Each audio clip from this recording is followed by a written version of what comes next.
দেখেন বন্ধুরা, আজকে 2025 পাড়িয়ে 2026-এ আমরা পদার্পণ করলাম।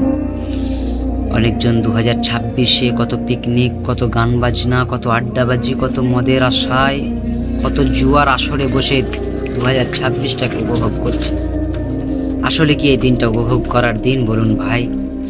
2026 পড়ে যাওয়া মানে আমাদের জীবনের একটি বছর অতিবাহিত হয়ে যাওয়া। আমার বয়স হয়তো 25 ছিল, 26 হয়ে গেল। আমার জীবনের আয়ু যতদিন আমি বাঁচতাম তার থেকে একটি বছর কাটা পড়ে গেল। আজকে আমাদের সেই করণীয় কাজগুলো করতে হবে যেগুলোতে আল্লাহ তাআলা সন্তুষ্ট হবেন।